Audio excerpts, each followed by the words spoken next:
Hello friends, आपका मेरे channel पर स्वागत है। Meditation and spiritual life book by Swami Yatishwarananda ji में आज हम जानेंगे टाइम फॉर मेडिटेशन कि मेडिटेशन के लिए कौन सा समय सही होता है। Try to practise meditation 4 times a day as Swami Brahmananda has advised us. At dawn, midday, dusk and midnight.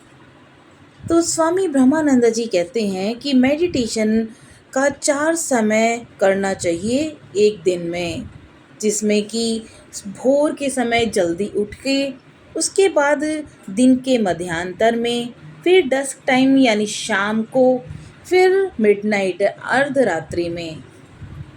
At these point of time, nature becomes peaceful and there is also a change in the flow of spiritual vibrations inside and outside us.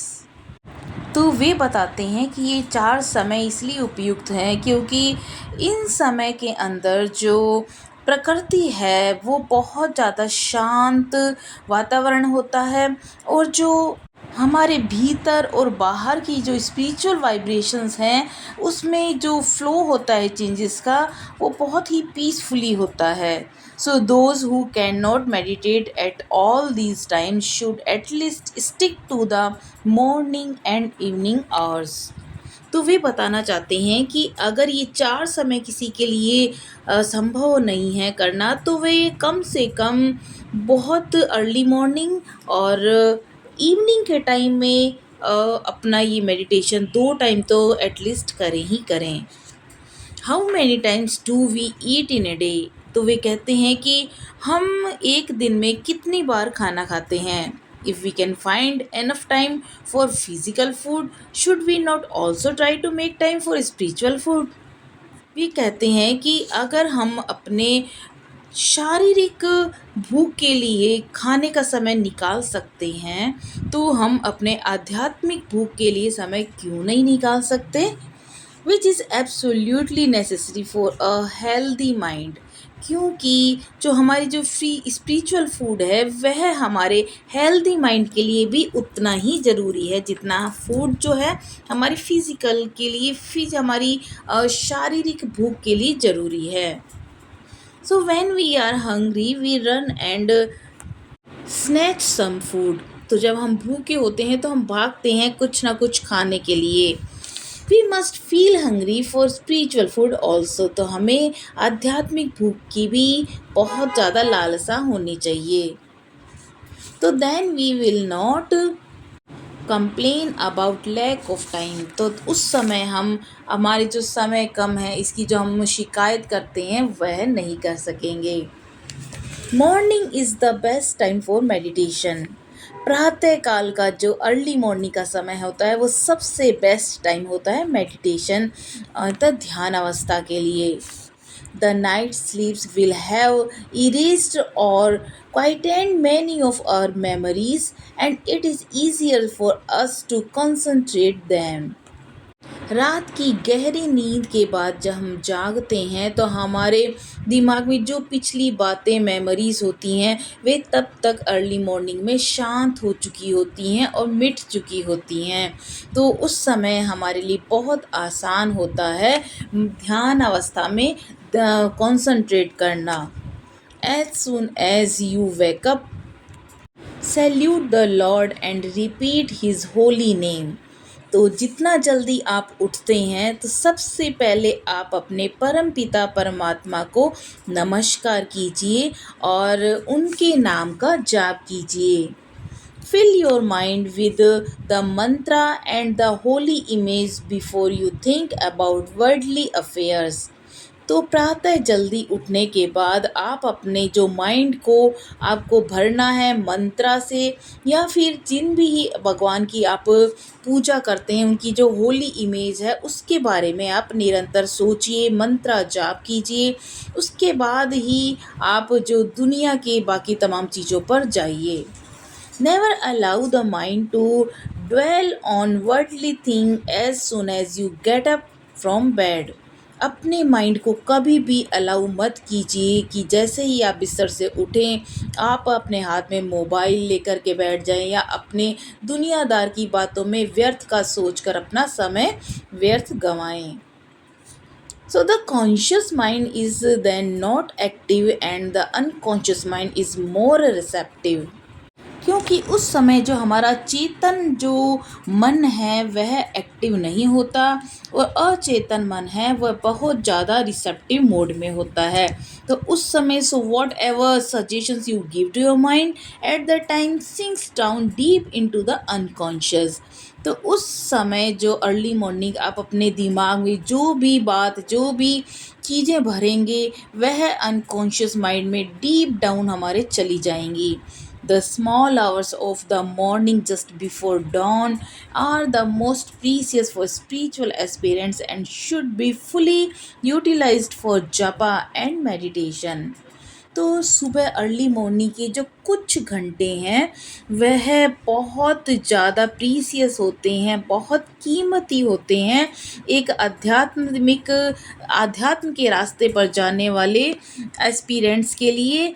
और उसको fully utilise करना चाहिए उस समय को जपा मंत्रा के लिए और ध्यानावस्था के लिए। It is good to sit for a while on the seat after finishing your meditation.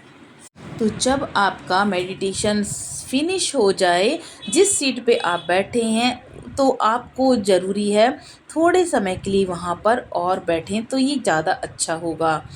We should sit quietly thinking about the object of our meditation in a relaxed way। तो उस समय जो हम शांत भाव से बैठकर जो सोचेंगे मेडिटेशन के बारे में तो उससे हमारा जो माइंड है वो बहुत ही फ्रेश स्पिरिचुअल थॉट से भर जाएगा और हमें अंदर जो है we will feel a higher joy, बहुत ही एक उच्चतम स्तर की खुशी हमें अंदर फील होगी।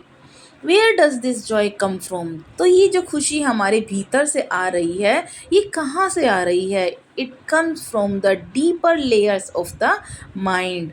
ये आती है हमारे माइंड के, हमारे मन के बहुत गहरे से बाहर निकलनी शुरू होती है। So this is bhajanananda, the joy derived from worship और मेडिटेशन। तो ये है भजन आनंद की अवस्था जो कि ये खुशी डिराइव होती है, उत्पन्न होती है हमारी पूजा के दौरान, हमारे मेडिटेशन से। So we will then be at peace with ourselves and with the world. तो उसके साथ ही हम हमारे भीतर भी पीसफुल महसूस करेंगे और वर्ल्ड के साथ भी हमारा बहुत एक पीसफुल रिलेशन होगा। We may then recite some prayers and hymn along similar lines in order to intensify and stabilize the meditative mood and inner joy।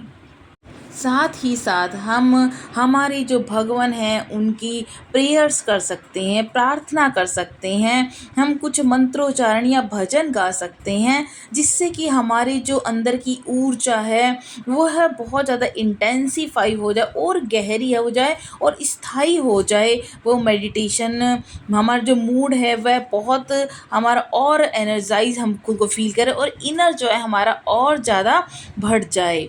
Even after leaving the seat, we should not immediately talk with anyone। तो यहाँ पर बोला जा रहा है कि जब हम ध्यानावस्था के बाद अपनी सीट से उठते हैं उसके बाद भी ज़रूरी है कि आप जितना मौन रहेंगे तो उतना ही आपके लिए बेहतर होगा। तो एकदम से ही आपको दूसरों के साथ बातों में नहीं लगना है, but should rather be contemplative and remain self possessed. तो हमें सिर्फ खुद पर ही ध्यान देना है और बहुत ही एक संतुष्ट माइंड से हमें मौन अवस्था में रहना होगा। So practice like this fosters a continuous under current of meditation.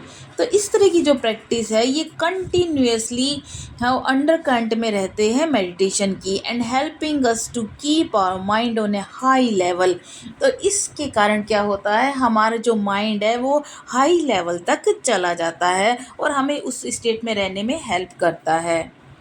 This after meditation sitting should be brief. If you meditate for 15 minutes, should you go on sitting there for 3/4 of an hour? तो इस तरह से हमें जो हमारे ध्यान का समय, बैठने का समय और जितना हम बढ़ा सकें उतना ही बेहतर होगा। तो यहाँ पर पूछा जा रहा है कि अगर हम 15 मिनट ध्यान अवस्था के लिए बैठना चाह रहे हैं तो क्या हमें वहाँ पर पौना घंटा वहाँ पर पहले ही बैठना होगा? If you meditate for an hour or an hour and a half, you may continue to sit for another 15 minutes or so to protect your spiritual mood from a sudden invasion of worldly thoughts. So this that is what Swami Brahmananda advises to do. तो यहाँ पर स्वामी ब्रह्मानंद जी ने हमें क्या सलाह दी है कि अगर आप 15 मिनट का जो ध्यान करने के लिए बैठना चाहते हैं तो ज़रूरी होगा आप 3/4 ऑफ एन आवर आप पहले ही बैठ जाएं, जिससे कि आपका जो स्पिरिचुअल मूड है उसको प्रोटेक्ट किया जा सके और जो सडन इन्वेशन होता है, जो हमारे वर्ल्डली थॉट हमारे माइंड में लगातार एक के बाद एक आते रहते हैं, तो वह थोड़ा शांत हो सके। तो आज का ये लर्निंग आपको कैसी लगी प्लीज़ अपने कमेंट में ज़रूर बताइए। नेक्स्ट जो हमारा पॉइंट रहेगा वह होगा इंस्ट्रक्शंस रिगार्डिंग स्लीप। सो कैसा लगा, तब तक के लिए आप से आज्ञा चाहती हूँ। नमस्कार।